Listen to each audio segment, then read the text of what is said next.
Let me tell you, from the inside, it doesn't feel like that at all. If control felt like a boot on your neck, you would fight it. Pain creates resistance. Real, successful control doesn't feel like pain. It feels like gravity. I didn't grow up feeling oppressed. That's the most important thing to understand. I grew up feeling oriented. It's like walking into a room full of expensive glass vases. No one tells you do not break the vases. They don't have to. You just know to walk slowly. You know to keep your hands to your sides. You don't feel silenced. You feel careful. And after a while, you don't even feel careful anymore. You just feel sensible. That is how it starts. You learn the rules of gravity in your world not through laws, but through the atmosphere.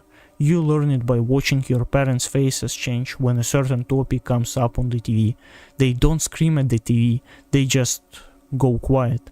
They change the channel, they make a joke to cut the tension. You absorb that tension. You learn that some things are heavy and some things are light. And because you're a smart kid, you want to carry the light things. So the control isn't pressing against you from the outside. It moves inside. It becomes a voice in your own head, but it's not an angry voice, it's a helpful voice. You wanna say something controversial, maybe post something online or argue with a boss, and before you even open your mouth, a quiet thought appears. Is it worth it?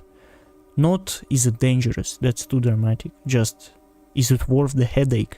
If I say this, maybe my visa application gets delayed. If I do this, maybe the tax inspector comes to my business next week.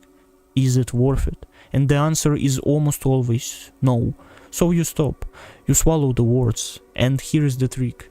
You don't feel like a coward. You feel like an adult. You think, I'm being efficient, I'm being mature, I'm not tilting at windmills like a crazy person. You edit yourself before the world has to edit you. And because you're the one making the choice, it feels like free will. That is the genius of it. That is why it is so hard to break. And you have to understand, this control isn't constant. It's not like living in a prison camp. It comes in waves. Most of the time life is normal. You go to cafes, you buy new sneakers, you watch Netflix, but then something small happens. A reminder, someone you know gets into trouble for a repost. A law changes overnight that makes your hobby illegal. A website stops loading.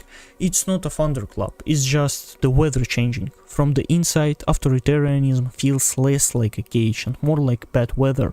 You don't yell at the rain, you don't try to punch the wind. You just put on a coat, you adjust your plans, you lower your head and walk faster, you adapt. And people are masters of adaptation. We build little pockets of air where we can breathe. This is another thing outsiders get wrong. They think we're miserable 24 hours a day. That would be unstable. If everyone was miserable, the system would collapse. So the system allows happiness. But it is a specific kind of happiness. It is a contained happiness, private happiness. You learn to separate your life into two layers. Layer 1 is the public layer. This is where you nod, this is where you say the right words, this is where you're a good citizen. Layer 2 is the private layer. The kitchen table, the dacha, the chat with your oldest friends. Here you're free. Here you can joke about the president. Here you can be cynical. You learn to switch between these two avatars instantly. It doesn't feel like lying. It feels like wearing different clothes for work and for home. It feels layered. When people ask me, doesn't it feel suffocating? I wanna say yes, but the honest answer is not. Usually no. Suffocation implies you're struggling for air. This feels more like narrowing. Imagine a hallway that gets slightly narrower every year. You don't notice it day by day. You just stop swinging your arms as wide. You stop carrying big boxes. You walk in a straight line. You don't miss the space because you stopped using it a long time ago. You feel a strange sense of calm because you know the rules. You know exactly how far you can go. Predictability is a hell of a drug. I have seen people mistake this calm for support. They look at Russia and say, look, nobody is protesting, they must love the government. No, support is an emotion. We don't have emotions for the state, we have habits. And habits are built through repetition, not love. And there is another feeling, a darker one, that comes with this. A strange sense of responsibility. In the West, if the government screws up, you blame the government. Here, if something goes wrong for you, if you get fired, if you get fined, you blame yourself. You think, I miscalculated, I was too loud, I trusted the wrong person, I didn't read the room. The system feels like a force of nature, like a mountain. You can't blame the mountain for a rock falling on you. You blame yourself for standing in the wrong spot. This is how control avoids resentment. You don't hate the inevitable, you just try to outsmart it. And what about talking? People ask, but don't people talk? Don't they know the truth? Of course they talk. We are not in North Korea. We have eyes. Talking is allowed. Complaining is allowed. Even sarcasm is allowed. As long as it stays in the kitchen.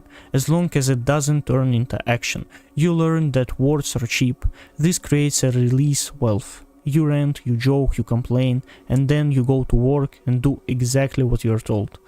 The system is fine with your cynicism. In fact, it likes your cynicism, because a cynic doesn't build barricades. A cynic sits on the couch and says, they're all crooks, nothing will ever change. And once you believe nothing will ever change, the system has won. It has convinced you not that resistance is wrong, but that resistance is pointless.